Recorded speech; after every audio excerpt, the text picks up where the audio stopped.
ជំរាបសួរបងប្អូនទាំងអស់គ្នាថ្ងៃនេះខ្ញុំដល់បងប្អូនទាំងអស់គ្នាទៅមើលពីរបៀបនៃការបកមិនជាមួយនឹងក្រងហើយនឹងដើមចេកបងប្អូនហើយយើងហៅកាត់ខ្លីៗយើងហៅថាបកមិនជាទូបងប្អូនហើយបកមិននេះក៏មានរសជាតិជូរប្រៃអែមហឹលហើយបើសិនជារសជាតិវិញគឺចង្ងាញ់មែនទែនបងប្អូនអើយលក្ខណៈជ្រះមិត្តល្អបងប្អូនជាដំបូងក៏ខ្ញុំគ្នាទៅចាក់អង្ក្រងសិនបងប្អូនម៉ែខ្ញុំក៏ពេនចាក់អង្ក្រងក៏នឹមទៅចាក់អង្ក្រងហើយក៏ចាក់អង្ក្រងណាក៏ប្រាប់ថាទៅតែចាក់ត្រូវចាក់ពេលថ្ងៃបើចាក់ពេលថ្ងៃទៅវាអត់សូវខំម៉ាន់ទេបើថាចាក់ពេលព្រឹកឬមួយក៏ចាក់ពេលតិចអុយណាបងប្អូនអង្ក្រងហ្នឹងគឺដេញតែខំខ្លាំងមែនទែនតែបើសិនតែយើងចាក់នៅពេលថ្ងៃអុយទៅមិនសូវអុយម៉ាន់ទេបងប្អូនដូច្នេះហើយគេត្រូវតែចាក់នៅពេលថាម៉ោង2ម៉ោង3ទៅរៀងក្តៅហើយនិយាយរំតោណាខែនេះណាទៅបីជាម៉ោងជិត4ជិត5អីណាក្នុងតែក្តៅដែរដូច្នេះហើយបងប្អូនអាចថាចាក់ម៉ោង4ម៉ោងអុយទៅវាមិនអុយទេប៉ុន្តែកុំទៅចាក់ពេលជានឹងមិនបានទេបងប្អូនដែលក្រងខំប្រណានិយាយរោមទៅពេលណាក៏ខំដែរបងប្អូនប៉ុន្តែគាត់ថាអាពេលដែលក្តៅខ្លាំងនោះវាមិនសូវខំដូចពេលតិចទេបើមិនជាពេលតិចនេះខំម្នាយប្រណាស់មិនបាច់ទេហើយឡោក៏បានក្រងហើយយើងចាក់តាម៉ាស់សម្បកទេទៅបានបណ្ដោយក៏ហើយបន្ទាប់មកទៀតចាប់ដើមទៅវៃមិនម៉ែគេអ្នកវៃណាវៃដំចឹងដើម្បីយកទៅអាំងហើយមិននេះមាន2មួយគឺអាំងសាបសម្រាប់បុកមឿនហើយមួយទៀតគឺអាំងផ្លាក់អំបិលផ្លាក់ម្សៅស៊ុបផ្លាក់ប៊ីចេងអុយដើម្បីថាយើងហូបជាមួយជ្រក់ម្ទេសអុយអញ្ចឹងណាបងប្អូនហើយធ្វើគ្នាធ្វើច្រើនតិចដោយសារតែប្រសងមុនមកលេងមួយអង្គទៅក៏ហើយធ្វើដើម្បីថាយើងចូលឆ្នាំចូលអុយយើងក៏មិនតិចបានថាធ្វើអុយហូបធ្វើអុយនៅក្នុងគ្រួសារអុយទេអញ្ចឹងហើយក៏ធ្វើបុកមឿនបុកអុយនេះហូបដើម្បីក្នុងគ្រួសារម្ដងបងប្អូនអើយហើយចាប់ដើមលីសនេកដេលីងអុយហើយដើម្បីយកទៅធ្វើបុកមឿនឯងព្រោះស្នេកដេគឺជាគ្រឿងពិសេសមួយបុកមឿនដែលបើអត់ស្នេកដេក៏មិនសូវឆ្ងាញ់ទេបងប្អូនហើយឡូវចាប់ដើមលីងក្ទៀមក្រហមលីងអុយបងប្អូនមិនបាច់ចាំបកសម្បកទេនៅពេលដែលយើងលីងក្ទៀមនុយខ្លោចហើយយើងអាចថាយកអាសម្បកនោះចាញ់ហើយយើងយកតែក្ទៀមមកព្រោះបើយើងធ្វើអញ្ចឹងទៅវាឈ្ងុយជាងបងប្អូនហើយឥឡូវនេះក៏មកមើលមិនរបស់យើងបងប្អូនណាមួយយើងអាំងសាបធម្មតាសក់ក្រហមតែមួយយើងប្រឡាំងយើងអាំងប្រឡាក់ណែគ្រឿងទេសមួយចំនួនទៅឃើញក្រហមល្អបងប្អូនហើយឥឡូវនេះក៏បងប្អូនខ្ញុំគេទៅលីងក្ទៀមក៏ធ្វើល្ងយដូចមិនបានបាយព្រឹកនិយាយពីថាមួយថ្ងៃម៉ែជីតែរឿងបាយទឹកនៃបងប្អូនអើយដូចមិនដេញថារត់បាយរត់ទឹកសណ្ដីមើលរូបរាងក៏ហើយឥឡូវនេះក៏តាក្ទៀមវាក៏រួចហើយតែគឺចាប់ដើមចាក់ចូលមកទៀតទុកបានលើទៅបងប្អូនហើយខ្ញុំក៏ចាប់ដើមទៅលាបមិនលាបអុយតហើយអាំងតណែបងប្អូនហើយ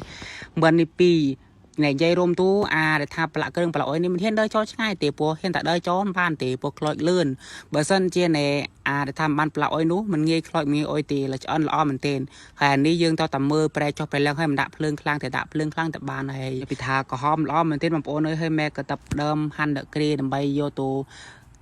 លីងបងប្អូនលីងដើម្បីធ្វើបុកមឿនហើយគ្រឿងផ្សំរបស់យើងមានសណ្តែកដីមានខ្ទឹមក្រហមមានម្ទេសមានលក្ខក្រូចតែប៉ុណ្ណោះឯងបងប្អូនហើយតែមកចាប់ដើមយកម្ទេសនិងលក្ខក្រូចនឹងទៅលីងជាមួយគ្នាសិនពោះគ្រឿងទាំងពីរនេះយើងអាចលីងជាមួយគ្នាបានហើយលីងចូលលីងឡើងក៏លត់ភ្លើងក៏បងប្អូនគេមកផ្លុំហើយទៅចេញមកពីណាទេតាំងពីយូរមកហៅតាន់ម៉ូទេក៏គេចេញមកក៏មកផ្លុំភ្លើងបណ្ដោយត្រង់ភ្លើងលត់ហើយឥឡូវនេះគេចាប់ដើមមកលាបមិនតបងប្អូនឲ្យប្រែចុះប្រែឡើងក៏លាបចុះលាបឡើងពីក្រហមល្អមែនទេបងប្អូនឲ្យពីក្រហមទូណាយីពីល្អហើយឥឡូវនេះគេចាប់ដើមលីងលក្ខក្រីនេះគ្រឿងផ្សំបុកមិនមានដូចជាណែស្លឹកគ្រៃស្លឹកក្រូចលីងក្រសណ្តែកដីលីងណែខ្ទឹមក្រហមខ្ទឹមសលីងម្ទេសទុំលីងញ៉ាំទៅគឺគ្រឿងលីងទាំងអស់ហើយមានតែប៉ុណ្ណេះបងប្អូនតែមកម៉ែក៏ចាប់ដើមដាក់ក្រូចខ្ទឹមម្ទេសស្ដីបកជាមួយគ្នាបងប្អូនបកទៅបកឲ្យវាម៉ត់ល្អបងប្អូនបកហើយទៅមកក៏ចាប់ដើមចាក់លក្ខក្រីហើយលក្ខក្រីនេះគឺយើងតែបកឲ្យម៉ត់ដូចគ្នាដែរនិយាយរួមទុកគ្រឿងថាប្រឹងអានេះគឺសិតតែគ្រឿងលីងទាំងអស់ព្រោះសិតតែគ្រឿងលីងនេះវាឈ្ងុយបើសិនជាយើងដាក់គ្រឿងស្រស់ទៅវាធំដូចមិនសូវឈ្ងុយដូចគ្រឿងលីងទេបងប្អូនហើយតែមកចាប់ដើមដាក់ម្ទេសដាក់ណែខ្ទឹមសខ្ទឹមក្រហមចូលប៉ុន្តែម៉ែក៏បកម្ដងមកមុខតាមពុតបើសិនតែខ្ញុំបកវិញខ្ញុំបកទាំងអស់តែម្ដងបើសិនតែម៉ែក៏បកក៏បកដាក់ម្ដងមួយទៅហើយឥឡូវនេះក៏ចាប់ដើមដាក់ខ្ទឹមចូលតែឃើញទេក៏ដាក់ម្ដងតិចគិតមានវិធីសាស្ត្រនិងតិចនិចរបស់គិតនៃការដាក់ដូចយើងទេបងប្អូនហើយគិតនិយាយរួមទៅខ្ទឹមរបស់គាត់គឺតែគាត់លីងឲ្យរៀងខ្លោចបន្តិចអានេះមិនមែនថាគាត់លីងជ្រុលតែនេះគឺជាការតាំងចិត្តរបស់គាត់ធ្វើឲ្យខ្លោចចិត្តដើម្បីឲ្យវាឈ្ងុយល្អបងប្អូនចាប់ដើមបកសណ្តែកដីបកអុយចូលទៅបងប្អូនព្រោះម៉ែគាត់បកម្ដងមួយចេះព្រោះគាត់មាន step របស់គាត់នៃការដាក់នោះបងប្អូនហើយគាត់បកនិយាយរួមទៅបកឲ្យគ្រឿងនោះល្អិតចូលគ្នាបណ្ដោយហើយបន្ទាប់មកទៀតក៏ចាប់ដើមទៅកាត់ដើមចេកនេះហើយដើមចេកនេះក៏ដើមចេកអ្នកនាងខ្លាយហើយកាត់យកតាអាខ្ចីទៅបងប្អូនដើមចេកនេះខ្ញុំម៉ែក៏ឲ្យទៅកាត់ក៏ខ្ញុំមិនថាកាត់អាណាទេក៏ម៉ែថាបាក់តែឯងទៀតហើយតែគ្រាន់តែកាត់ដើមចេកខ្ញុំនេះតែកាត់អាណាមិនកាត់មែនបងប្អូនតែកាត់ធំមកតែនេះហើយម៉ែក៏យកអាទួចមកហើយវាខ្ជិលវាខ្ចីល្អហើយបន្ទាប់មកទៀតក៏ចាប់ដើមហាន់ចេញបងប្អូនហាន់ឲ្យរាងស្ដើងដោយបងប្អូនខ្ញុំដែលគិតហាន់ទៅណាប៉ុន្តែបងប្អូនខ្ញុំហាន់បានស្ដើងបានទេណោះហើយបានតែប៉ុណ្ណេះឯងហើយបន្ទាប់មកទៀតគឺយើងចាប់ដើមណែយកដើមចេកណាតូចច្រាំបន្តិចទៅបងប្អូនច្រាំដោយបងខ្ញុំក៏ធ្វើនៅប៉ាមិនច្រាំលក្ខណៈឲ្យម៉ត់ទេណាគឺយកប៉ុណ្ណេះឯងទៅ តបទៀតក៏ទុកឲ្យម៉ែបបនេះក្រងរបស់យើងចាប់ពីថាលតាំងពីម្សិលម៉ៃបងប្អូនតែយើងត្រាំទឹកអំបិលទុកទាត់អុយទេហើយយើងចាប់ដើមយកទុញច្រាំដូចគ្នាបងប្អូនហើយក្រងនោះបងប្អូនយើងដាក់មកល្មមទៅមកកូនចានទៅមិនមួយនៅបកកំហិនតែដាក់ច្រើនពេកនេះតែជូរខ្លាំងហើយបងប្អូននេះខ្ញុំយកដូចចិត្តជូរផងទេតែមកកូនចាននេះគឺជូរឡើងជ្រះបណ្ដោយប៉ុន្តែក្រងនេះជូរវាមិនមែនលក្ខណៈជូរแบบជ្រេងជូរខាជួយទេប៉ុន្តែវាជូរជ្រះល្អណាស់បងប្អូនវាពីចងាញ់ឥឡូវដល់ពេលវេលាបកមិនឲ្យបងប្អូនហើយតែមកយើងដាក់មិនចូលទៅតាមមកចង្ហេយើងដាក់ទាំងអស់ទៅបងប្អូនមកចាំកាប់ចាំអុយទេខ្ញុំសួរមិនបងខ្ញុំឆ្ងល់ថាម៉ែមិនក៏យើងដាក់ទាំងអស់ក៏ថាបើសិនតែយើងកាប់យើងច្រាំនឹងអាឆ្អឹងវាបែកទៅយើងដកឲ្យចេះអត់បានទេដូច្នេះហើយបើសិនតែយើងបកទាំងមូលចោលទៅឆ្អឹងវាអត់បែកទេដូច្នេះហើយដល់ពេលតែយើងបកទៅវាឆ្អឹងវាចាញ់មួយយើងយកឆ្អឹងចាញ់ញ៉ៃរោមទៅគិតមានទីនេះបកគិតដែលខ្ញុំឆ្ងល់ថាម៉ែក៏គិតអត់នេះឃើញណាបងប្អូនដល់ពេលតែយើងបកទាំងអស់ទៅឆ្អឹងវានោះដដែលហើយយើងដកឆ្អឹងចាញ់នោះតែសាច់បន្ទាប់មកទៀតយើងចាប់ដើមដាក់លើខ្ទឹមហើយនឹងជាអាណាចូលទៅបងប្អូនហើយយើងបកបន្តតែទៅបន្តែកំបកខ្លាំងបងប្អូនហើយ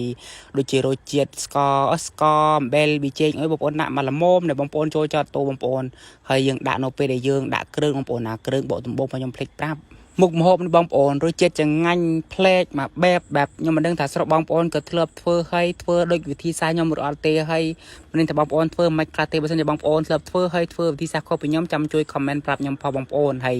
អានេះគឺជាទិកនិកនិងវិធីសាស្ត្រនៃការបូករបស់ម៉ែខ្ញុំទេហើយម្ទេសដាក់ពីលើទៀតបងប្អូនខ្ញុំហើយដាក់បាយមកកញ្ច្រែងមកអូស្ដីមកចង្អេច្រឡំមកកញ្ច្រែងហើយដាក់ម្ហូបដាក់អុយមកទៅកចកទៅបងប្អូនអើយនិយាយពីថាកិនថាចូលអ្នកសន្លេងទៅទឹកបិទលៀបដែលអូសន្ដីទេព្រោះដោយសារថាឃើញនឹកឃើញអារសជាតិថ្ងៃម៉េចបងប្អូនដល់ពេលតែឃើញចោះហើយទៅកាវិក្លៀនទៀតប៉ុន្តែធ្វើម៉េចយើងបកតែមួយឯងទៅកា